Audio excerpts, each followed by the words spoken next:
Beginning with the new stuff from this week, we have The Way of Water, which we have a spoiler-free discussion. We have a whole spoiler discussion.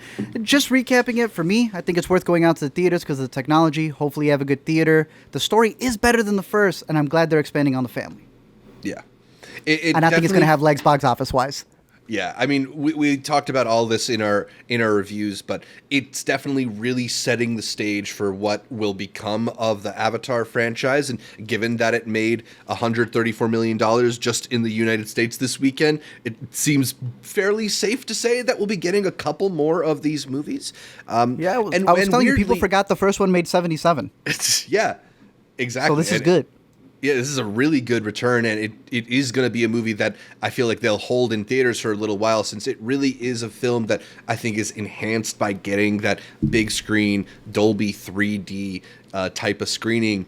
All that being said, even though I have my misgivings with the film, and I don't think it's a perfect movie, I think it's enjoyable and absolutely worth going to.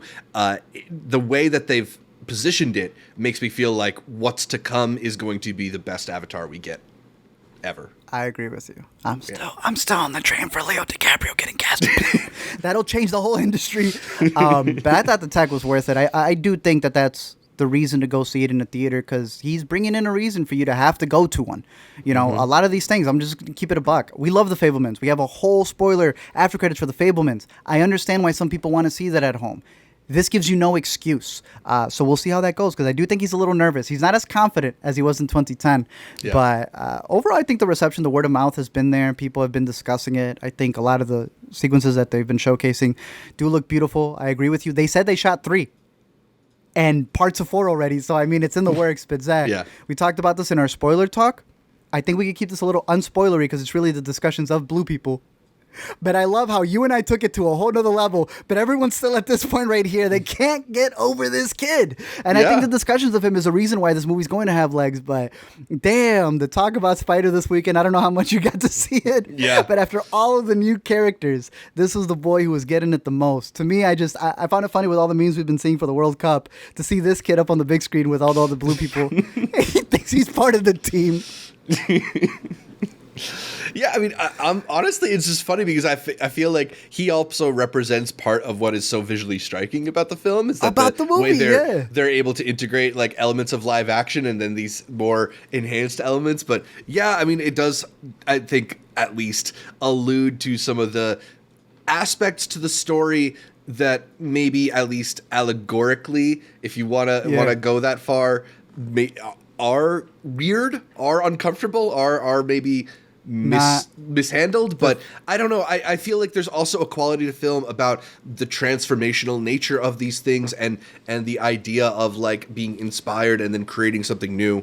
I don't know, man. I feel like sometimes people go really take things really harshly when they don't necessarily have to. I think people take things that they don't even realize because they have a problem with this. Yeah. And not the 40, 50-year-old playing the 14-year-old with like no clothing. They don't have a problem with, who are these individuals over here? A bunch of other actors who, if you saw them doing different voices or having the type of hair that they have in the real world, right here. We kept joking about this being Kate Winslet. Yeah. Again, we have all this in the spoiler discussion, but if you have a problem with Spider, wait till you find out who these actors are who are doing indigenous voices, who have on particular wigs that would have never worked in live action. But hey, it took millions of dollars. Jimmy got away with it. He's got his stuff done. At the end of the day, I agree with you. I think the future ones are going to be where it really hits. I think it's going to be where it like really brings in the story forward. And I don't know. You gave your prediction for Top Gun earlier this year. You were right. Nostradamus, tell me. Are we expecting this to surpass the first one? Man, I mean, it's so hard to know the legs right now on these things. I do feel like it will do very well. I do feel like it probably will get like within range of the first one, but it's hard. I don't know. I don't know where I'm at right now. I think I could guess that this will be. I'm not as confident. I do feel like it'll be top 15, maybe top 10. Box office all time. What do you want to be on top 15? Yeah, he wants to be I saw number them one. celebrating 11 in the domestic one. I'm like, that's not cute. It's not even top 10. But yeah. Yeah, I guess we'll see. It is going to be a very empty Christmas release. January is pretty empty as well. I don't think you have anything big. I don't think it has to look out for Megan. So it will have plenty of time and so many extra screens that it's showcasing. So we'll keep you updated with all the Avatar news and 3 and 4 and 5 and everything that's coming. We're here, dude. It felt like the box office crown. But it felt so long that we've been talking about Avatar finally being here. And now we're in the midst of it. And I wonder, do you remember us covering, and I think we had probably already started Intercut or some form of Newsday Tuesday where we were talking about Force Awakens. Before we were in this Star Wars realm that we are now, there was still that period of time where we were like, it hasn't begun yet. So now that we're in the Avatar thing, do you think we're going to get the MCU Star Wars fatigue now that all the products are coming out? You know, I think that is potentially like a risk of the proliferation of any kind of cinematic universe or whatever.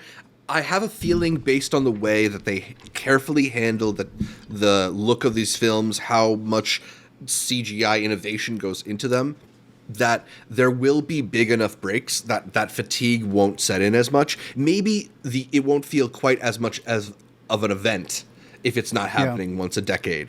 But I don't feel it's going to get to that like Marvel level of like, oh, really, another one like 2 months later? Because there's going to be at least like 2 years between all these movies, it feels like. Yeah. Well, I'm standing with it. When it ends, it's all going to be VR. We don't have to go to the theater.